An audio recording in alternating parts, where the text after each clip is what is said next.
Hello student, स्वागत है आपका जीपीएससी क्लासेस में। तो कैसे हैं आप लोग? उम्मीद है आप लोग स्वस्थ और मस्त होंगे, अपनी तैयारी अच्छे से कर रहे होंगे। तो आप लोग की तैयारी को और बेहतरीन बनाने के लिए हम आप लोग के लिए एक बहुत ही महत्वपूर्ण टॉपिक लेकर आए हैं। ये सभी स्टूडेंट के लिए लास्ट टाइम यानी बोर्ड एग्जाम जब पास होता है तो ये बहुत ही महत्वपूर्ण होता है। तो ये आपने सभी अपने चैप्टर को और सभी सब्जेक्ट के चैप्टर पर चैप्टर को पढ़ लिया। अब स्पेशली आज की बात हम करें फिजिक्स के लिए, तो फिजिक्स आपने पढ़ा तो सभी चैप्टर है, लेकिन अब आप चाहते हैं कि सभी चैप्टर का रिवीजन हो जाए और वो भी जल्द से जल्द। तो उनको रिवीजन करने का बेस्ट तरीका है कि सभी चैप्टर का फार्मूला देखिए, उनको देखते ही आपके माइंड में आ जाएगा कि हाँ ये कैसे कैसे डेरिवेशन हुआ है। तो इस वीडियो में हम चैप्टर 1 से चैप्टर 8 तक यानी पार्ट फर्स्ट क्लास 12 फिजिक्स का पार्ट फर्स्ट जो है आपका चैप्टर 1 से 8 तक के जितने भी फार्मूले हैं सभी फार्मूला को हम इस वीडियो में देखने वाले हैं। तो इस वीडियो को कंप्लीट देखिएगा, आपका पूरा पार्ट 1 फिजिक्स का पूरा का पूरा कंप्लीट हो जाएगा। हो सकता है वीडियो थोड़ा सा लंबी हो जाए, लेकिन अगर आप इसे दिमाग से बैठ कर स्टार्टिंग से अंत तक देखेंगे तो आपका पहला पार्ट पूरी तरीके से रिवाइज हो जाएगा, इसमें कोई भी कहीं भी दिक्कत नहीं आएगी। तो चलिए स्टार्ट करते हैं। अब क्या हम देखने वाले हैं, देखिए चैप्टर 1 से 8 तक यानी 1 से 8 तक के सभी फार्मूला देखने वाले हैं। तो सबसे पहला हम स्टार्ट करते हैं चैप्टर। आपका पहला चैप्टर क्या है? पहला चैप्टर आपका है विद्युत आवेश तथा विद्युत क्षेत्र। क्या है? विद्युत आवेश तथा विद्युत क्षेत्र। तो हम इस चैप्टर के सभी फार्मूले को देखना है। देखिए सबसे पहले इसमें आपका जो पहला फार्मूला है, सबसे पहले आपका आता है विद्युत आवेश का। तो आवेश को दर्शाते हैं Q से, और Q बराबर क्या होता है N। ये किसके लिए है? आवेश का। चलिए इसके ऊपर आप यहाँ लिख लीजिएगा आवेश, हम यहाँ लिख दे रहे हैं, आप यहाँ ऊपर लिख लीजिएगा ये आवेश। ठीक है। अब इसके बाद देखिए आवेश के बाद आपका क्या आता है? आवेशों के बीच लगने वाले बल, कूलाम का नियम। तो दूसरा आपका क्या है? दूसरा है कूलाम का नियम। कूलाम का नियम। तो कूलाम का नियम क्या था? बल बराबर ये था 1/F। F बराबर था 1.4 पाई epsilon naught into Q1 Q2 अपान R स्क्वायर। ये आपका दूसरा किसका? कूलाम का नियम था। देखिए इसके नियम किसके लिए लगा था? इसमें यहाँ पे क्या था? एक आवेश Q1 यहाँ पर था, दूसरा आवेश Q2 यहाँ पर था, और इनके बीच की दूरी कितना थी? R। तब इसके लिए अगर ये इन दोनों के बीच कोई माध्यम के परावैद्युता का माध्यम आ जाए तब क्या होगा? तो तब के लिए आप याद रखो, यहाँ पर संबंध थोड़ा देख लो आप। इस साल ना देखिए, अगर परावैद्युतांक आता है, कौन आता है? परावैद्युतांक। तो परावैद्युतांक के बराबर होता है आपका epsilon upon epsilon not. Epsilon क्या है? माध्यम की विद्युतशीलता और इप्सिलॉन वायु और निर्वात की विद्युतशीलता। तो यहाँ से अगर आप किसका मान निकालेंगे? इप्सिलॉन मान निकालेंगे तो हो जाएगा के इप्सिलॉन नॉट। यानी ये क्या है? ये आपका जो है ये आपका है किसी माध्यम की विद्युतशीलता, माध्यम की विद्युतशीलता। ये क्या? माध्यम की विद्युतशीलता। तो यहाँ से आप इसको कर सकते हैं पूरा। अब इसके बाद देखिए अगर आपका माध्यम ना जाए तो बल क्या हो जाएगा? ये बराबर हो जाएगा 1/4 पाई एप्सिलॉन। देखिए यहाँ पर क्या होता था? एप्सिलॉन नॉट होता था, लेकिन अब ये माध्यम में अगर रख देंगे तो एप्सिलॉन माध्यम में रखेंगे तो क्या रखेंगे? एप्सिलॉन इनटू Q1 Q2 अपान R स्क्वायर। ये इसको आप लिख सकते हैं 1/4 पाई एप्सिलॉन नॉट इनटू। देखिए अगर आप चाहें तो इप्सिलॉन हम के इनटू एप्सिलॉन नॉट देते हैं, के epsilon naught into Q1 Q2 अपान R स्क्वायर। ये आपका मॉडल पेपर 2024 में दिया है, जो यूपी में जो मॉडल पेपर उस पे सवाल आया है, तो इसको ध्यान समझिएगा, आपका थोड़ा सा महत्वपूर्ण है। ठीक है। अब इसके बाद देखिए कूलाम के नियम के बाद आपका आता है सतत आवेश वितरण। तीसरा क्या आता है? सतत आवेश वितरण। सतत आवेश वितरण। सतत आवेश वितरण देखिए आपका 3 था। इसमें पहला था आपका रेखीय आवेश वितरण। रेखीय आवेश वितरण। तो रेखीय आवेश वितरण में आपका क्या था? ये था लेमडा। लेमडा बराबर था आपका Q अपान F। यहीं पर आपका दूसरा क्या था? दूसरा आपका था पृष्ठीय आवेश वितरण। पृष्ठीय आवेश वितरण। पृष्ठीय आवेश वितरण में आपका क्या था? सिग्मा। सिग्मा बराबर था Q अपान A। और एक तीसरा और लास्ट था क्या आपका? आयतन। आयतन आवेश वितरण। इसके लिए आपका क्या था? रो था। रो बराबर था Q अपान। क्या था? रो बराबर था Q अपान। समझ आया? ये सिंपल से इतने थे आपके क्या? सतत आवेश वितरण। अब इसके आगे हम देखते हैं। देखिए चौथा, कौन सा? चौथा। तो चौथा आपका है विद्युत क्षेत्र की तीव्रता। विद्युत क्षेत्र की तीव्रता। तब बताओ विद्युत क्षेत्र की तीव्रता क्या होता है? देखिए जो विद्युत क्षेत्र की तीव्रता होता है,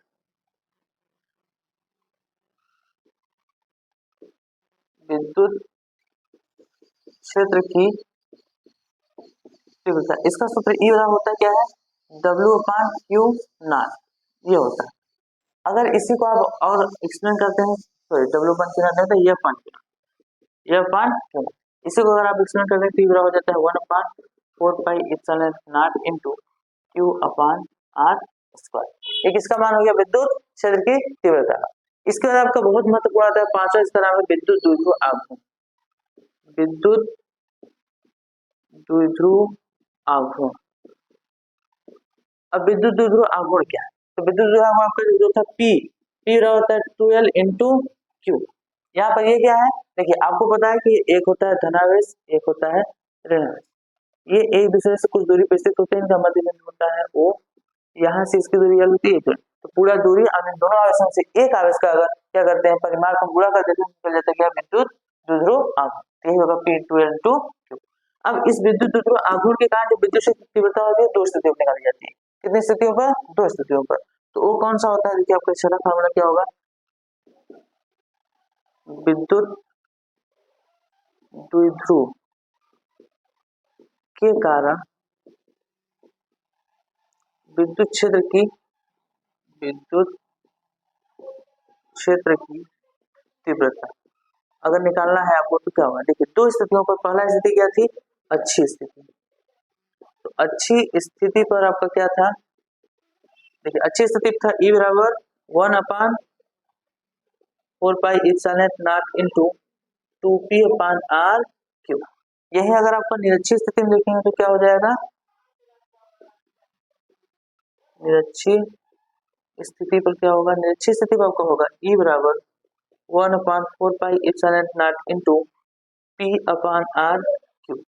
ये आप याद रखोगे। देखो यहाँ पर क्या होता है? अच्छी स्थिति में 2P होता है, जबकि इसमें सिर्फ P होता है। समझ आ गया? इसके बाद आपका देखिए विद्युत क्षेत्र की तीव्रता हो गया। फिर आपका क्या आता है? तो आपका सातवां फार्मूला है आपका विद्युत द्विध्रुव अच्छी निरक्षी होने के बाद अब आपका आता है एक समान विद्युत क्षेत्र में, एक समान विद्युत क्षेत्र में द्विध्रुव पर बल। द्विध्रुव बल यानी आपका इसको बोलते हैं एक लैंग्वेज इसको बोला जाता है बल आघूर्ण। अब बल आघूर्ण क्या होता है? जैसे आपका पता है आपको यहाँ पर क्या होता है? एक विद्युत क्षेत्र E, इसमें आपका यहाँ पर एक विद्युत द्विध्रुव रखा है -Q प्लस Q। तो ये माइनस से प्लस Q होते हैं, यहाँ पर आपका P इस तरफ।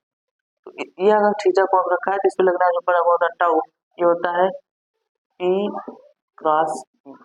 क्या होता है? P क्रॉस E, या फिर इसे लिख सकते हैं टाउ बराबर PE साइन थीटा। क्या लिख सकते हैं? PE sine theta. ये आपका होगा बल आघूर्ण किसका? जब एक समान विद्युत क्षेत्र में कोई विद्युत द्विध्रुव उपस्थित होता है।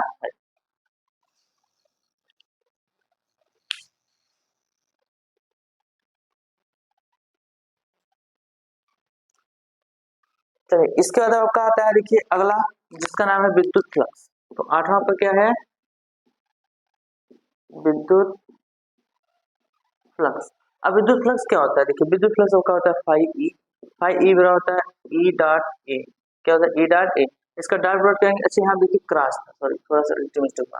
यहाँ पर क्रॉस प्रोडक्ट होता है, यहाँ पर डॉट प्रोडक्ट होता है। अगर इसका डॉट प्रोडक्ट करेंगे तो देखिए क्या आ जाएगा? ये आ जाएगा EA cos थीटा विद्युत फ्लक्स। अब विद्युत फ्लक्स के लिए एक नियम आया था, दिया था गाउस ने, जिसका हम बोलते हैं गाउस का प्रमेय। तो गाउस के प्रमेय के अनुसार ये किसके लिए था? ये देखिए था बंद पृष्ठ के लिए। किसके लिए? बंद पृष्ठ के लिए। याद रखिएगा ये किसके लिए था? बंद पृष्ठ के लिए। बंद पृष्ठ के इन्होंने क्या कहा? विद्युत होता है किसी बंद पृष्ठ के अंदर जो आपका आवेश होता है उसमें उपस्थित जो आवेश होता है उससे निकला फ्लक्स उस आवेश का 1/8 गुना होता है। यानी आपका क्या होगा? Q0/1/8।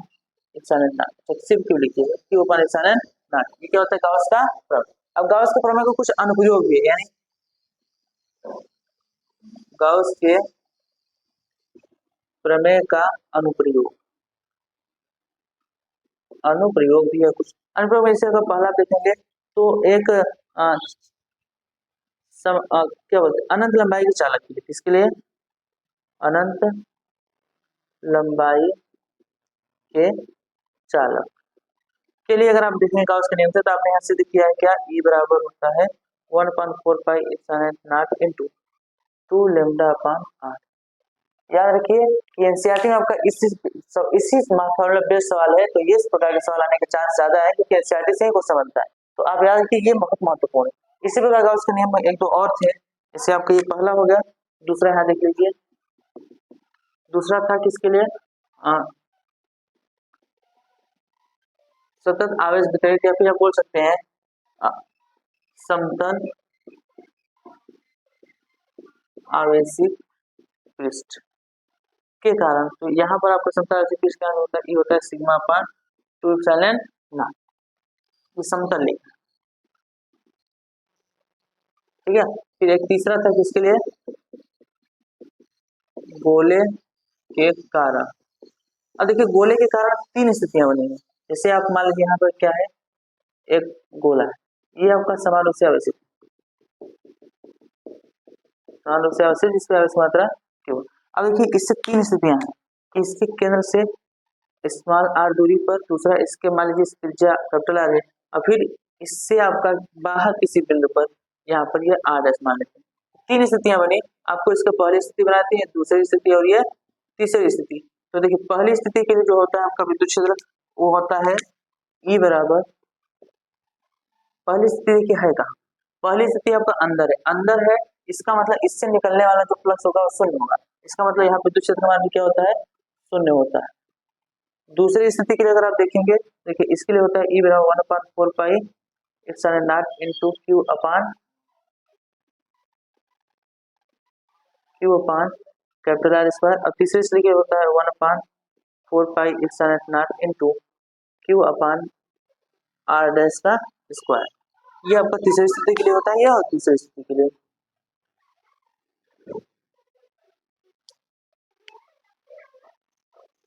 तो ये हमारा पहला चैप्टर का पूरा फार्मूला कंप्लीट हुआ, तो आप इसको जल्दी से नोट कीजिए, हम दूसरे चैप्टर की ओर देखेंगे। चलिए ये आपने पहला चैप्टर देख लिया, अब दूसरा चैप्टर देखिए। दूसरा चैप्टर का नाम क्या है, विद्युत विभव तथा धारिता। देखिए अगर वैसे हम लिख लिख के आपको दिखाते हैं तो टाइम ज्यादा लग जाता है, इसलिए हम डायरेक्ट लिख दिए हैं, आप इसको देखिए समझा देंगे आपको। देखिए विद्युत विभव तथा धारिता सबसे पहला चैप्टर में आपका आता है विद्युत विभव। तो विद्युत विभव क्या होता है, देखिए V होता है W/Q0। और अगर कोई एक छोटा सा आवेश है, उस आवेश के कारण आपको विभव देखेंगे तो उसके लिए होता है 1/4 Q/R। इसी प्रकार आपका विद्युत विभव के कारण देखिए, जैसे विद्युत द्विध्रुव का आपने विद्युत क्षेत्र की तीव्रता को अच्छी निरीक्षण देखा था, उसी प्रकार आपका विद्युत द्विध्रुव के कारण आपका अच्छी निरीक्षण क्या होता है, विभव भी होता है। तो इसमें अच्छी स्थिति में होता है 1/4 into P upon R square, जबकि निरक्षी स्थिति में इसका मान क्या होता है, जीरो। ये बहुत ज्यादा जरूरी है, रखिएगा कि विभव में जीरो हो जाता है कि आपका विद्युत क्षेत्र में आपका विभव मतलब जो निरक्षी स्थिति में जीरो नहीं होता, लेकिन विभव निरक्षी स्थिति में क्या हो जाता है, जीरो हो जाता है। फिर होगा आता है विभव प्रवणता। विभव प्रवणता क्या होता है, E बराबर होता है माइनस dV पर dx। ये क्या बताता है, ये बताता है कि विद्युत क्षेत्र की दिशा में अगर आप बढ़ रहे हो तो उसमें विभव का मान दूरी के साथ साथ क्या होता है, घटता जाता है। और यहाँ माइनस ऋणात्मक चिन्ह क्या बताता है, यही बताता है कि विभव का मान विद्युत क्षेत्र की दिशा में घटता है, ठीक है। फिर आगे आपका स्थिर ऊर्जा सूत्र क्या होता है, देखिए अगर आपके पास मान लीजिए दो आवेश है, केवल दो आवेश है, तो इनके लिए स्थिर ऊर्जा सूत्र होता है 1/4 तो Q1 Q2 R। लेकिन दो से अधिक हो जाए, तीन हो जाए, चार हो जाए, पांच हो जाए, तो उनके लिए सभी आवेशों का देखिए होता है। जैसे यहाँ पर एक स्थिति हम आपको दिखाया है कि तीन आवेश यहाँ पर है, देखिए तीनों आवेशों के बीच कुछ ना कुछ स्थिर ऊर्जा होगी, तो इसके लिए आप दो मतलब दो आवेशों के बीच की दूरी से भाग देंगे तो होगा, सिंपल से यही सूत्र होगा, लेकिन इसमें जुड़ जाएगा। तो देखो होगा क्या, 1/4 हम सभी कॉमन ले लिए हैं। पहले Q1 और Q2 के बीच जो लग रहा है आवेश Q1 Q2 का, इन दोनों बीच की दूरी, फिर जैसे Q2 Q3 के बीच इनटू उनके बीच की दूरी, फिर इसी पर 1 और 3 की, यानी इन तीनों निकाय का इस प्रकार से निकलता है। इसका सूत्र होता है कि आप जान सकते हो कितना संबंध होगा। अगर आपको संबंध निकालना है, क्या निकालना है, संबंध। संबंध का सूत्र होता है, देखिए जो जोड़ों की संख्या होती है, किसकी, जोड़ों की संख्या, इसके लिए सूत्र क्या होता है, देखिए इसके लिए सूत्र होता है n कोष्टक में n प्लस 1/2। क्या होता है, n कोष्टक में n प्लस 1/2।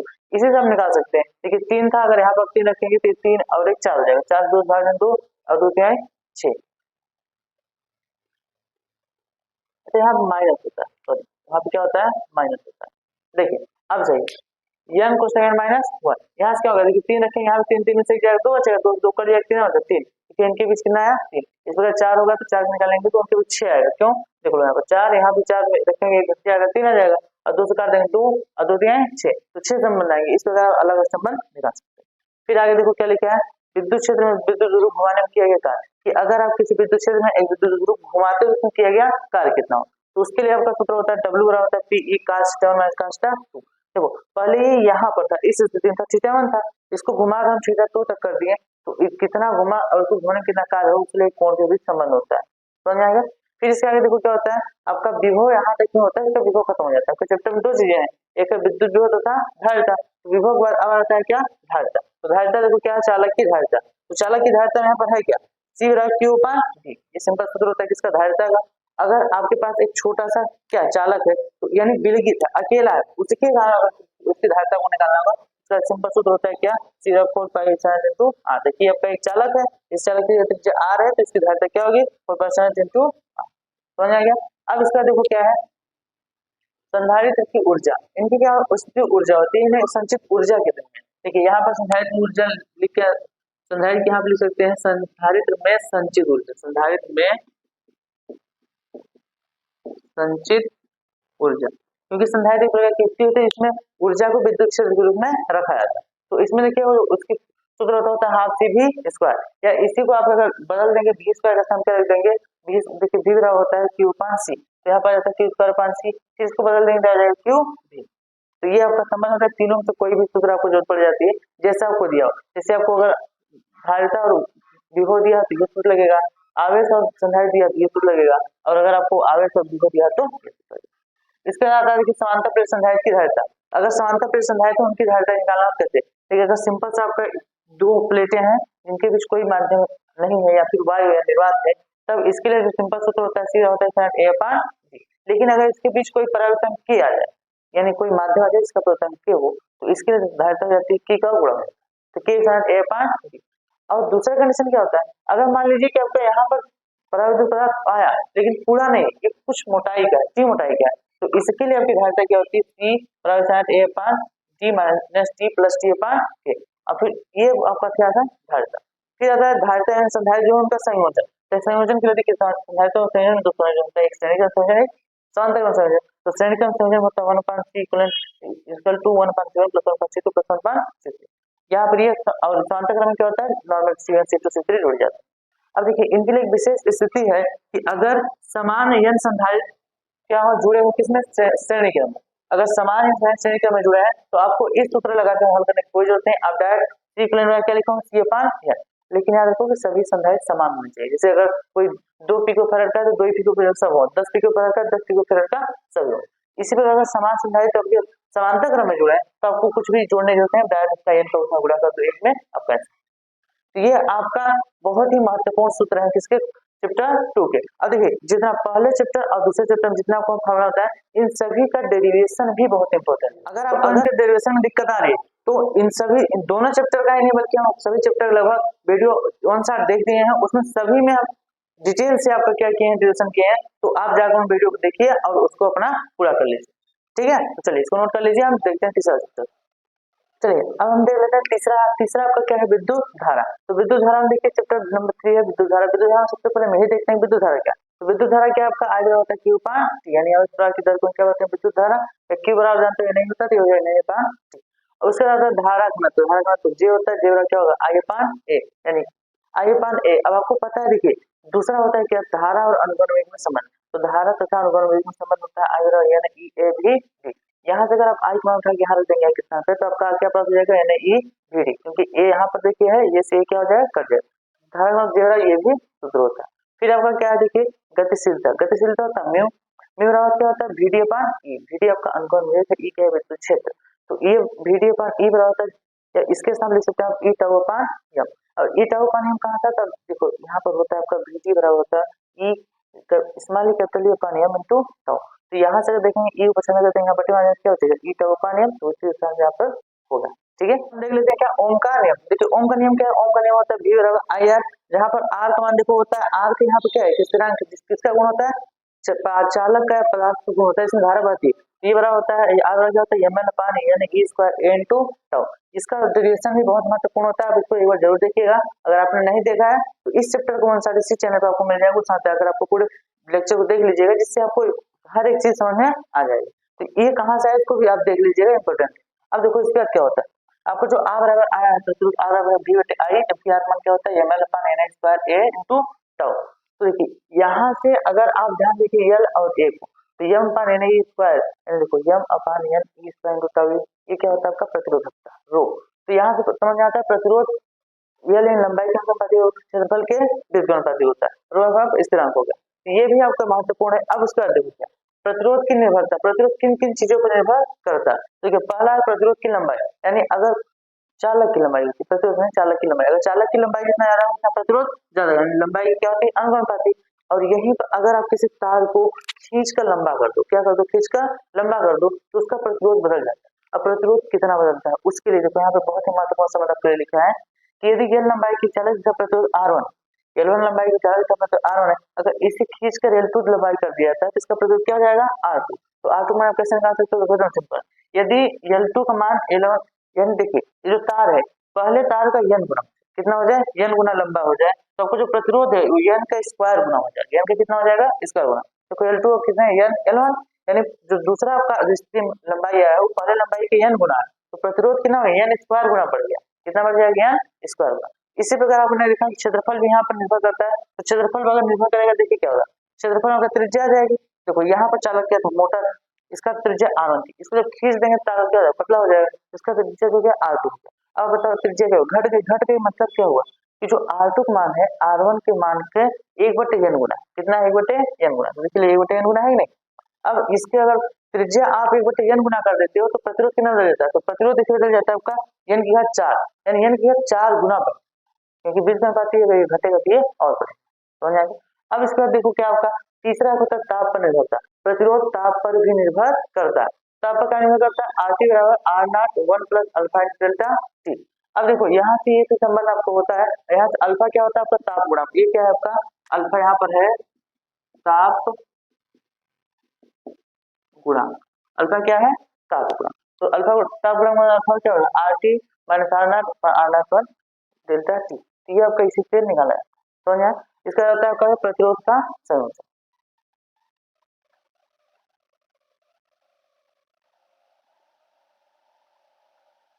देखिए अब आपका आ रहा है प्रतिरोध का संयोजन। प्रतिरोध संयोजन देखो आपका श्रेणी क्रम होता है और समांतर क्रम। तो श्रेणी क्रम में आपका देखिए R1 plus R2 plus R3 होता है, समांतर क्रम क्या होता है 1/r plus 1/r2 plus 1/r3। तो याद रखिए ये समांतर क्रम श्रेणी क्रम जो है इसके पहले चैप्टर में जो आपने पढ़ा था क्या धारिता, तो धारिता जस्ट उल्टा होता है, याद रखिए। और देखिए जैसे वहां पर आपने समान धारिताओं के लिए कुछ विशेष देखी थी, वैसे यहाँ पर विशेष क्या है समान प्रतिरोध के लिए। अगर आपका समान प्रतिरोध श्रेणी क्रम में जुड़ा है तो उनका सिंपल सा अगर निकालो डायरेक्ट n से गुणा कर दो, और वही अगर समांतर क्रम में जुड़े हैं तो आप क्या करो r में n से भाग दो, समझ आ गया।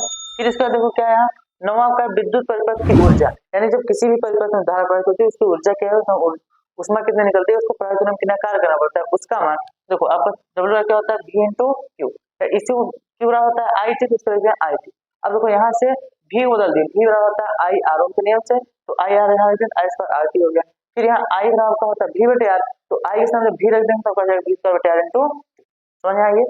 ये सिंपल सा आपका किसके लिए था कार्य। अब दूसरा आपका आ जाता है शक्ति, देखो शक्ति आपका P होता है, अब P बराबर क्या होता है किसी भी शक्ति होता है किसी भी यंत्र द्वारा किसी कार्य को करने में लिया गया समय किया कराता है शक्ति कराता है, तो शक्ति का क्या होगा W पान T।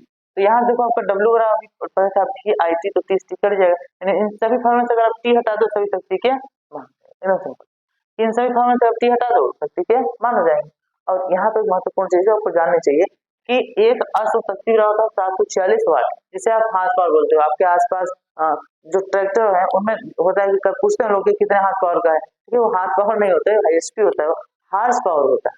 क्या होता है अश्व शक्ति होता है हार्स पावर, लेकिन गांव में क्या बोल देते हैं चलो हाथ पावर, कितने हाथ पावर है, किसी जगह में 56 का है, किसी जगह में 60 का है, 55 का है, तो अलग अलग होता है सबका उनकी कैपेसिटी होती है। वो हाथ पावर क्या है उस इंजन की क्षमता है वो कितना काम कर सकता है, तो वही यहाँ पर होता है। तो एक अश्व शक्ति होता है 746 वाट के, और आप याद रखो इसको एचपी लिखा था हार्स पावर होता है 746 वाट, समझ आया।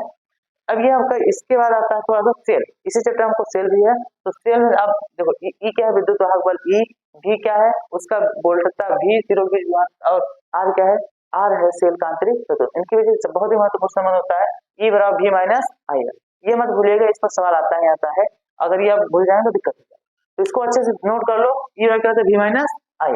अब इसका देखो आपका दूसरा क्या है, सेलों का संयोजन। सेल का भी संयोजन होता है, इसमें भी आपका श्रेणी क्रम संयोजन होता है, समांतर क्रम। तो श्रेणी क्रम में सेलों की वजह से विद्युत वाहक बल सबका अलग अलग होता है।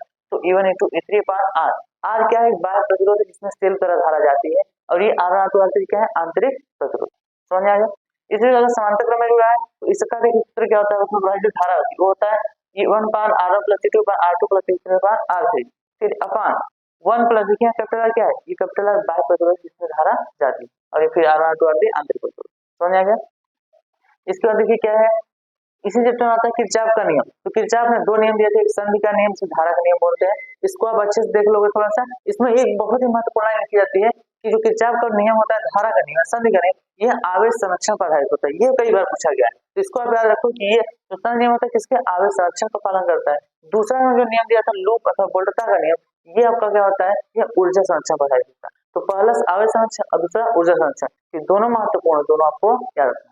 फिर आपका देखो लास्ट में आपके विद्युत सेतु आता है, इसकी संरचना को भी आप देख लेंगे। इसका फॉर्मूला सिंपल होता है P/Q R/S। ये आपके महत्वपूर्ण सूत्र हैं किसके, चैप्टर नंबर 3 के। तो इसको आप नोट कर लीजिए, तब हम बढ़ते हैं। अब हम देख लेते हैं चौथा चैप्टर। चौथा चैप्टर देखिए क्या आपका विद्युत धारा का चुंबकीय प्रवाह तथा चुंबकत्व। देखिए इसमें हम मेनली देखेंगे सिर्फ विद्युत धारा का चुंबकीय प्रवाह उत्पन्न होता है। उसके लिए देखिए पहला आपका सबसे पहला नियम क्या आता है, बायो-सैवर्ट का नियम, और ये बहुत ज्यादा महत्वपूर्ण है। आप याद रखिए इसका डेरिवेशन डायरेक्ट आता है, इसको आप इंपोर्टेंट कर लीजिए, बहुत ही महत्वपूर्ण है कि इसका सूत्र क्या है, B/4 pi into I dl sin theta upon R²। फिर दूसरा क्या देखिए म्यू नॉट तथा चलनांक की संबंध, ये तो आपका बहुत ही महत्वपूर्ण है, ये हर साल पूछा जाता है। देखिए इसका कभी मात्रा पूछा जाता है, कभी सूत्र पूछा जाता है, कभी इनके भी संबंध कुछ ना कुछ करके पूछा जाता है। 2023 में पूछा गया था। अब देखिए ये संबंध क्या होता है आपका, ये होता है, लेकिन 2023 में क्वेश्चन क्या पूछा था, ये कहा था कि 1/म्यू नॉट का मात्रा होता है। अब मात्रा कैसे निकलेगा, तो देखो यहाँ से आपको पता है सूत्र C² होता है, यहाँ से सी का मात्रा निकालो, उससे स्क्वायर करके का मात्रा निकल जाएगी। तो इस प्रकार आप इसका संबंध तो कुछ भी इससे पूछेगा तो कुछ ना कुछ पूछता जरूर एक नंबर में, तो इसको भी आप ध्यान रखिए। फिर आपका देखिए है परिमित लंबाई के चालक के कारण चुंबकीय क्षेत्र। इसमें क्या होता है आपका अलग अलग लंबाई के चालक होते हैं, उनका क्या होता है हम चुंबकीय क्षेत्र निकालते हैं। तो इसका सूत्र क्या होता है B/I/4 pi R into sine I minus sine θ1 minus θ2। फिर आपका चौथा देखिए वृत्ताकार कुंडली के कारण B। अब वृत्ताकार कुंडली के कारण जो आपका बी यानी चुंबकीय क्षेत्र का मान होता है कहाँ, केंद्र के केंद्र पर। तो ये क्या होगा B/I/2R केंद्र पर होता है। अगर कुंडली के अक्ष पर यानी अक्ष से दूर, देखो क्या होता है, जैसे अगर यहाँ पर एक वृत्ताकार कुंडली क्या है, एक वृत्ताकार कुंडली, तो इसके केंद्र पर निकालने के लिए आपको यह सूत्र, और इसके अक्ष से कहीं दूर यहाँ पर निकालना हो तो आपको यह सूत्र है। ठीक है। अब इसके बाद आता है आपका देखिए एम्पियर का परिपथीय नियम। तो एम्पियर का परिपथीय नियम भी महत्वपूर्ण है, इसको भी आपको याद रख के जाना है कि एम्पियर परिपथीय नियम क्या होता है। नॉर्मली इसका फार्मूला पूछ लेता है, इसका परिभाषा पूछ लेता है, तो आपको ये पता होना चाहिए। फिर एम्पियर परिपथीय नियम में आपका देखिए कुछ अनुप्रयोग है, जैसे अनंत लंबाई के चालक के कारण इसका सूत्र आप म्यू पाई आर। फिर इसका दूसरा था परिनालिका के लिए, तो परिनालिका के लिए सूत्र क्या होता है B/μ0 Ni। देखिए यहाँ पर जो n होता है ये आपका होता है एकांक लंबाई में फेरों की संख्या, और इसी को अगर नॉर्मल देख लेंगे तो परिनालिका कुल उपस्थित फेरों की संख्या मतलब परिनालिका की लंबाई, इसको इसी का n को इस रूप में भी लिखा जाता है। फिर आगे देखिए क्या है वृत्ताकार कुंडली के लिए, अगर वृत्ताकार कुंडली है तो वही सूत्र आता है जो आपने पहले देखा था। देखिए यहाँ पर क्या था म्यू0 वही अगर हम प्रयोग सिद्ध करते तो यार म्यू0 Ni/2R। अब आपको n क्या है, n देखिए फेरों की संख्या, मान लीजिए वृत्ताकार कुंडली में n फेरे हैं तो हाँ n का गुणा हो जाएगा, अगर n फेरे नहीं तो 1 होगा, तो n मानेगा तो 2 नॉर्मली आपका ये आ जाएगा। फिर आपका देखिए होता है टोराइड। देखिए टोराइड आपके सिलेबस से कट गया है, ये आपका कट गया है, लेकिन फिर भी आप जानते रहो, हो सकता है अगर गलती से आ गया तो आपको ये पता होना चाहिए। सिंपल सूत्र है म्यू0 Ni/2 पाई। फिर इसके बाद आता है आपका लॉरेंज बल, ये भी महत्वपूर्ण है। लॉरेंज बल से भी सवाल बनते हैं, इससे देखिए बेसिकली सवाल बनता है और आपका न्यूमेरिकल आता है, तो इसको याद रखिए क्या होता है। ये बराबर देखिए इसका दो रूप लिखा है, एक लिखा है Q V क्रॉस B, ये आपका क्या है व्यापक रूप है या सदिश रूप है, और ये नॉर्मल। ठीक है। और फिर यहाँ पे चुंबकीय क्षेत्र में गतिमान कण, देखिए इसी लॉरेंज बल से ये वाला सूत्र बनता है कि अगर किसी चुंबकीय क्षेत्र, यहाँ मान लीजिए चुंबकीय क्षेत्र क्या है B है, चुंबकीय क्षेत्र क्या है B है, और इस B में Q आवेश जिसका द्रव्यमान है, V वेग से गतिमान है, और जब अंदर आता है जिसका क्या होता है लॉरेंज बल होता है, इसका वृत्ताकार गति करने लगता है। तो इस वृत्ताकार पथ की त्रिज्या अगर r है, इसका मान क्या होगा, उसका सिंपल सा मान त्रिज्या मान होता है mg/q। कभी कभी आपको यौगिक मानना देकर कुछ और देता है तो यौगिक और आप जानते हो संवेग होता है, और संवेग को अगर नहीं दे तो आपको गतिज ऊर्जा के रूप में इसका रूप होता है अंडर 2m अपान के ई, अंडर 2m के ई अपान अंडर क्यू, अंडर नहीं सिर्फ क्यू। तो इसको भी आप सूत्र को ध्यान रखिए, इसका त्रिज्या, ठीक है। इसी के लिए इसका जैसे त्रिज्या वैसे ये एक चक्कर पूरा करने में कितना समय लगेगा, यानी इसका आवर्तकाल, तो आवर्तकाल सूत्र होता है 2 पाई क्यू भी। फिर आपके बाद क्या आता है, इसके बाद आवर्तकाल से आवृत्ति हम निकाल सकते हो, आपको पता है आवृत्ति क्या होता है, आवर्तकाल उल्टा होता है, बराबर टी, इसको पढ़ दोगे तो आपका आवृत्ति होता है। फिर देखिए आपका है धारावाही चालक पर बल, यानी किसी चुंबकीय क्षेत्र बीम, जैसे यहाँ पर चुंबकीय क्षेत्र बना है, यहाँ पर सपोज कीजिए यहाँ पर एक हमें चालक है और इस चालक में धारा आपका आई प्रवाहित हो जिसकी लंबाई एल, आई प्रवाहित की लंबाई एल है, तो इसका सूत्र क्या होता है आई एल की साइन थीटा, ठीक है। इसको भी आप सदिश रूप में लिखेंगे तो आई एल क्रॉस, ठीक है। फिर आपका आता है समांतर चालक के बीच, यानी आपके पास देखिए दो समांतर चालक है, ऐसे दो चालक है, इनके बीच की दूरी r है, अगर इस चालक की एल लंबाई का है, इस पर आपको क्या देखना है, बल देखना, और इन दोनों चालकों में धारा आपका बह रहा है, इसमें बह रहा है I1, इसमें बह रहा है I2, ये आपका I1 बह रहा है, ये बह रहा है I2, तो इन पे जो बल लगेगा, इस एल लंबाई का इसमें जो बल लगेगा, वो बल का मान क्या होगा, कि L mu naught I1 I2 अपान 2 पाई r, ये सूत्र होता है। फिर आपका आ जाता है बल आघूर्ण, बल आघूर्ण क्या होता है आपको पता है, बल आघूर्ण होता है क्या, जब एक ही वस्तु पर दो विपरीत बल परिमाण में समान विपरीत दिशा में लगते हैं तो क्या होता है, बल आघूर्ण क्या होता है, देखो आपका बल आघूर्ण होता है एन आई ए। अच्छा लग किस चीज पर है आपका, किसी कुंडली पर जो चुंबकीय क्षेत्र उपस्थित होता है, उस कुंडली का क्षेत्रफल है, बी आपका चुंबकीय क्षेत्र है, या उस कुंडली की संख्या, आई से प्रवाहित धारा, ये आपका है। उसका देखिए बहुत ही महत्वपूर्ण, ये आप बहुत बच्चे स्किप कर जाते हैं, लेकिन ये जबकि बहुत ही महत्वपूर्ण है, आपको ये पता होना चाहिए, ये बहुत ही इंपॉर्टेंट है। क्या कि धारा सुग्राह्यता, धारा सुग्राह्यता होता है डेल आई बराबर होता है, इसको डेल आई ऐसा ही पढ़ते हैं, एन ए बी अपान सी, और उसी प्रकार का वोल्टेज सुग्राह्यता होता है N A B upon C R, R यहाँ पर प्रतिरोध है, जबकि एन फेरो संख्या, ए आपका कुंडली का क्षेत्रफल है और बी चुंबकीय क्षेत्र। देखो ये आपका धारा सुग्राह्यता, ये वोल्टेज सुग्राह्यता। इसमें एक और महत्वपूर्ण बात है, इन दोनों के बीच संबंध, तो आप इस संबंध क्या होता है देखिए, del V upon del I upon R, यानी जो वोल्टेज सुग्राह्यता होता है, वोल्टेज और धारा सुग्राह्यता प्रतिरोध कर देंगे, तो ये मान, इसको भी याद रखो, और ये आपको एकदम सरल भाषा में रखना है, इसको देखो आप लगा दीजिए स्टार, क्योंकि ये बहुत ही सरल मैंने निकाला गया, और आप ये जानते रहते हो ये कुछ इतना बता नहीं पाते, तो आपको मैं सिंपल इसको याद, ठीक है।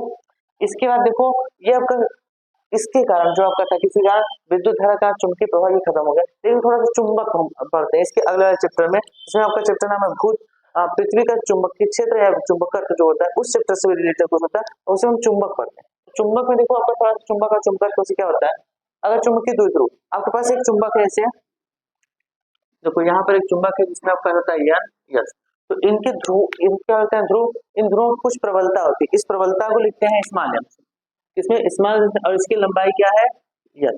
तो अब देखिए इन दो ध्रुव में इनके बीच कुछ लंबाई होती है, बिल्कुल ध्रुव पर से वही होता है चुंबकीय ध्रुव, इसमें जो ध्रुव सामर्थ्य होता है इसको एम से दर्शाते हैं, स्मॉल एम से, और ये लंबाई क्या, इनका दो ध्रुव करते हैं तो कैपिटल एम बराबर स्मॉल एम टू, अब इसी का ये देखो विद्युत जो, जैसे आपने विद्युत में पढ़ा, जैसे हमने विद्युत में पढ़ा सब वही सूत्र यहाँ होता है, बस चिन्ह बदल जाए। देखो क्या कि आपने विद्युत ध्रुव का अच्छे चुंबकीय क्षेत्र देखा था, विद्युत क्षेत्र देखा था, उसी प्रकार यहाँ पर देखिए चुंबकीय क्षेत्र, चुंबकीय क्षेत्र बी बराबर क्या होगा, म्यू नॉट अपॉन 4 पाई 2 m पर r की, जैसे अच्छी स्थिति में, अच्छी स्थिति में क्या हो जाएगा, म्यू नॉट अपॉन 4 पाई m पर r की। देखो विद्युत क्षेत्र में आप क्या देखे थे, विद्युत क्षेत्र में आप देखे थे यहाँ से इसके, देखो इसके लिए अगर देखो तो विद्युत क्षेत्र में क्या देखे थे 1/4 pi epsilon not into 2p upon r के, जबकि इसके लिए क्या देखे थे E बराबर 1/4 pi epsilon not into p upon r cube, ये विद्युत क्षेत्र के लिए था, तो सेम वही होता है, बस वहां पर देखिए इसका नॉट होता है, इसमें म्यू नॉट होता है, बस यही फर्क होता है, बाकी सब वही होता है। इसी प्रकार अब हम कार्य किया गया कार्य ये भी सेम वैसे है, इसमें यहाँ वहां पर क्या था P था, यहाँ पर M B हो गया, और फिर किया बल आघूर्ण ये भी वही होता है, यहाँ पे M B है, उसमें क्या था P था, सिंपल, ये भी आप याद। इसके बाद देखो आपका पृथ्वी भूचुंबक का अधिकतम थ्योरी है, तो आप उस थ्योरी को पढ़ लो, उसमें कोई सवाल ज्यादा नहीं है, या फिर ज्यादा सूत्र नहीं है, थ्योरी आप पढ़ोगे उसमें एक दो सूत्र है, उसको आप वहीं पर देखो, तो इसको नोट कर लो, आपका चैप्टर नंबर 4 भी होगा, हम देखते हैं चैप्टर नंबर 5 6 7 जो भी है आपका। चलिए अब हम अगला चैप्टर देख लेते हैं, इसका नाम है विद्युत चुंबकीय प्रेरण, चैप्टर नंबर 6, इसका क्या नाम है, विद्युत चुंबकीय प्रेरण। तो विद्युत चुंबकीय प्रेरण में देखिए सबसे पहले आपको पढ़ना चुंबकीय फ्लक्स, क्या पढ़ना है, चुंबकीय फ्लक्स। तो चुंबकीय फ्लक्स देखिए क्या है, फाई बी बराबर होता है फाई डॉट ए, ये आपका सदिश रूप है, इसी को लिख सकते हैं बी का थीटा। अब ये आपका क्या होगा चुंबकीय फ्लक्स, फिर आपका चुंबकीय फ्लक्स का जब परिवर्तन होता है तो उसमें एक प्रेरित विद्युत बल उत्पन्न होता है, उसी प्रेरित विद्युत धारा भी उत्पन्न होती है। तो इसको किसने देखा था? इसमें सबसे पहले बताया किसने? फैराडे। फैराडे ने प्रयोग किया और बताया और एक नियम लिख दिया था। नियम क्या था? E बराबर minus delta five upon delta T या n delta five upon delta. देखिए n क्या आ गया? जब इसमें n फेरे होते हैं, कुंडली में अगर n फेरे हैं तो उसमें आपका n का गुणा है, ठीक है। और यहाँ जो माइनस है इसको आपका लेंज के नियम से आप समझ सकते हैं कि माइनस जो होता है वो जो विद्युत आवेशन होता है वो इस प्लस के परिवर्तन का विरोध करता है, समझ आ गया। फिर आगे देखिए क्या है? प्रेरित धारा। प्रेरित धारा आपका क्या होगा? I बराबर E अपॉन R। आपको पता है ओम के नियम से I बराबर V बटे R होता है, तो V के सामने आप प्रेरित विद्युत धारा बोले इसलिए E लिखिए V बटे R। इससे आप निकाल सकते हैं क्या है? Minus n delta five upon R delta T।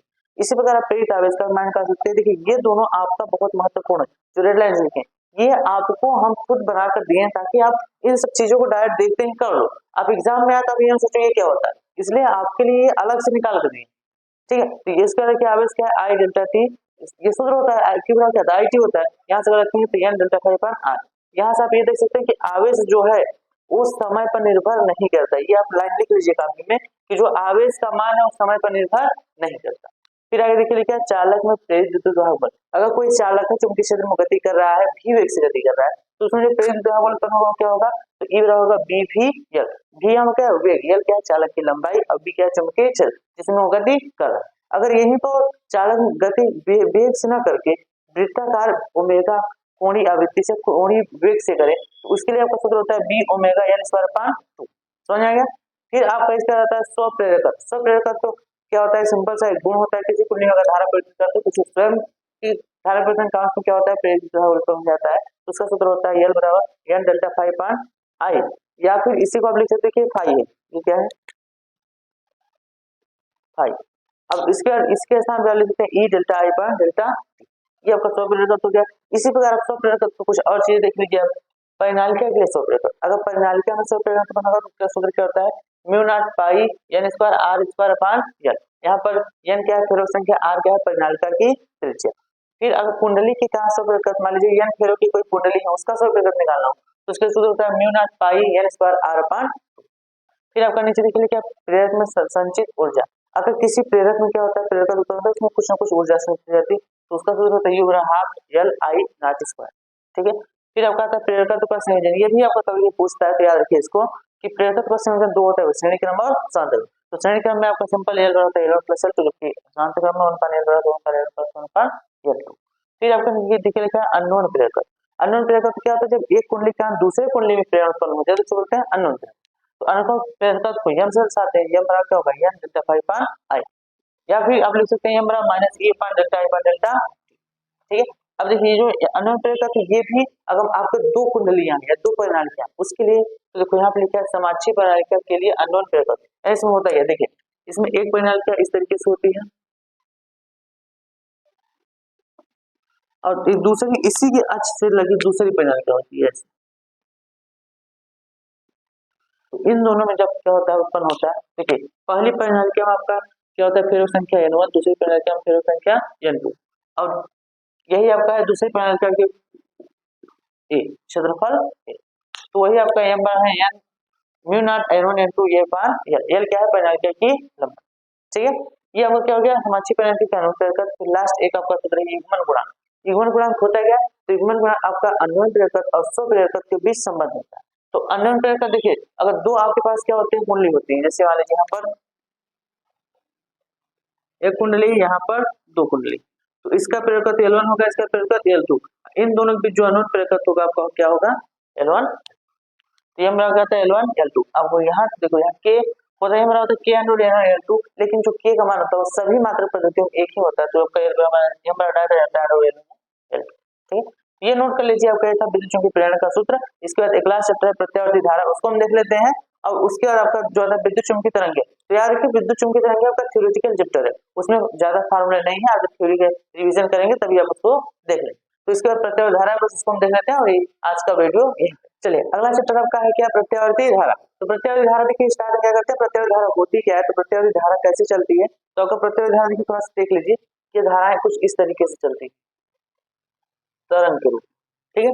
अभी प्रत्यावर्ती इनका समीकरण होता है, देखिए E बराबर E क्या है? विद्युत धारा बल, तो इसका समीकरण होता है n v a omega sin omega t। तो N A B sine omega T पूरे को लिख देते हैं ई नॉट, तो क्या हो जाता है समीकरण ई नॉट साइन ओमेगा टी। इसी प्रकार धारा लिखने तो आई नॉट साइन ओमेगा टी, ये प्रत्येक धारा की क्या है समीकरण है।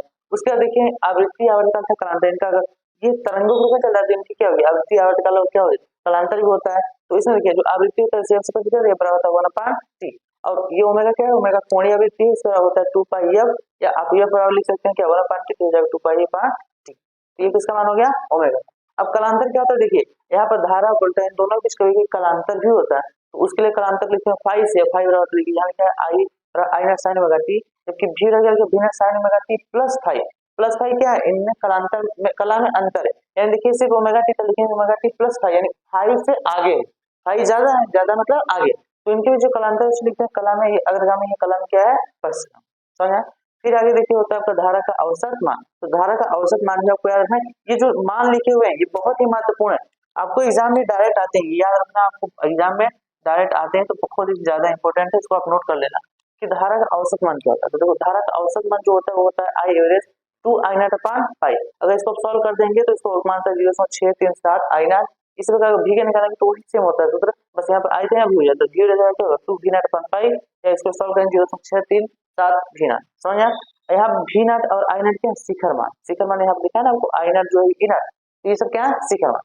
इसी प्रकार देखिए धारा जैसे औसत मान होता है, इसी प्रकार एक और मान होता है जैसे बोलते हैं वर्ग माध्य मूल मान, इसको आरएमएस से प्रस्तुत किया जाता है, वर्ग माध्य मूल मान आरएमएस मान कहते हैं। तो धारा बोलते हैं दोनों का आरएमएस मान भी होता है, आरएमएस मान जो हमारे घरों तक आता है, देखो आरएमएस मान अगर आई आरएमएस मान होता है आई नॉट अपॉन √2, इसको सॉल्व कर देंगे 0.707 आई नॉट। इसी प्रकार आपका भी यानी बोलता है ये भी होता है V RMS V naught upon √2, इसको सॉल्व करेंगे वही आएगा 0.707 आई वी नॉट।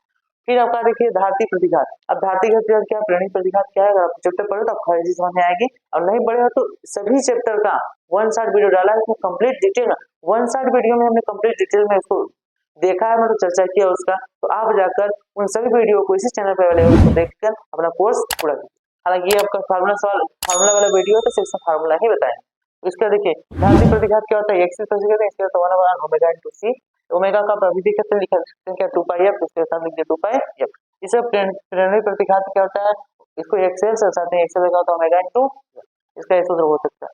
फिर देखिए विभिन्न प्रकार के परिपथ होते हैं, हमने 7 परिपथ को पढ़ा है और उन 7 परिपथ महत्वपूर्ण है, उनमें से जो इनके बीच थोड़ा सा अलग आता है, देखिए ये दोनों आपका नॉर्मल वे हो गया। अब ये अगर इसी प्रतिघात को प्रतिबाधा कहा जाता है कब, जब 2 या 2 से अधिक प्रकार के प्रतिरोध आ जाते हैं, तो यहाँ प्रतिबाधा क्या जेड रहता है under R square plus X square, किसके लिए आपका यह सीआर परिपथ के लिए, यही प्रकार एल आर परिपथ के लिए होगा तो क्या होगा under R square plus XL का स्क्वायर। अगर एल सी आर तीनों परिपथ आ जाए उसके पहले देखो यहाँ पर है एलसी परिपथ, एलसी परिपथ में अनुनादी अभिव्यक्ति आता है, ये भी याद रखो, ये अनुनादी अभिव्यक्ति भी बहुत महत्वपूर्ण है, ये बहुत इंपॉर्टेंट है, इसको याद कर लो आप लोग। स्टार लगाते हैं, स्टार मतलब होता है बहुत महत्वपूर्ण, ठीक है। तो अनुनादी अभिव्यक्ति का सूत्र डायरेक्ट आपसे पूछा गया कई बार, 2023 में पूछा गया, 2022 में पूछा गया, तो इसको याद रखिए बराबर होता है अंडर 2 पाई 1, यह बराबर होता है 1 upon 2 pi under L C. फिर आपका एलसीआर परिपथ की प्रतिबाधा को दिया होता है, इनके बीच जो आपका कालांतर होता है टेन फाई, ये होता है आपका XL minus X upon R. और प्रत्यावर्ती धारा की शक्ति भी होती है, कुछ समय को प्रत्यावर्ती धारा की शक्ति होती है, तो प्रत्यावर्ती धारा की शक्ति की होता है V RMS I RMS cos phi, या इसको लिख सकते हैं V naught I naught upon 2, देखिए दोनों में 2 अंडर 2 को बोलेगा ना 2 हो जाएगा, और ये cos फाई, यहाँ पे cos फाई को क्या कहलाता है शक्ति गुणा। तो ये आपका प्रत्यावर्ती धारा में इतना फार्मूला है, इसको आप नोट कर लीजिए। इसके बाद देखिए इसमें एक टॉपिक और है, इसी में प्रत्यावर्ती धारा में ही ट्रांसफार्मर। तो ट्रांसफार्मर को हमने एक अलग से वीडियो में समझाया, बहुत ही छोटा वीडियो में हमने कंप्लीट डिटेल में उसको पढ़ लिया, तो उसको भी आप देख लीजिएगा। तो ट्रांसफार्मर है उसको आप देख लीजिएगा, ये आपका पूरा गया था फार्मूला चैप्टर 1 से 7 तक। आपका सर 8 तक रहे थे, तो 8 आपको बताया कि विद्युत चुंबकीय तरंगे हैं, उसमें आपका थ्योरी, उसमें बहुत ज्यादा फार्मूला नहीं, उसको आप रिवाइज करते हो तो हम लोग को देख सकते हो। तो आज की वीडियो यहीं तक रखते हैं। अगर आपको वीडियो अच्छा लगा हो, आपके लिए बहुत ही हेल्पफुल रहा होगा, तो वीडियो को लाइक जरूर कीजिएगा, और साथ ही चैनल पर चैनल को सब्सक्राइब कर लीजिए, अपने दोस्तों के साथ शेयर कीजिए, ताकि वो भी इस प्रकार की बहुत ही महत्वपूर्ण, जो उनके लिए बहुत ही ज्यादा इस वक्त जरूरी है, वो वीडियो मिल सके। तो पढ़ते रहिए, इन सब लोग को रिवाइज करते रहिए, बॉडी जानते एडजस्ट करते रहिए, और जो भी दिक्कत आए कमेंट में आप हमें बताइए, हम उसको कमेंट उसको स्पेशल वीडियो बना देंगे, यानी जो भी आपको दिक्कत आएगी, और जिससे क्या होगा आपका जो भी प्रॉब्लम होगा वो हट जाएगा, किसी भी आपका सब्जेक्ट से हो, फिजिक्स केमिस्ट्री बायोलॉजी मैथ या फिर हिंदी इंग्लिश कुछ भी, जिस सब्जेक्ट का हो हम सभी सब्जेक्ट का सोल्यूशन देंगे किसी न किसी तरीके से।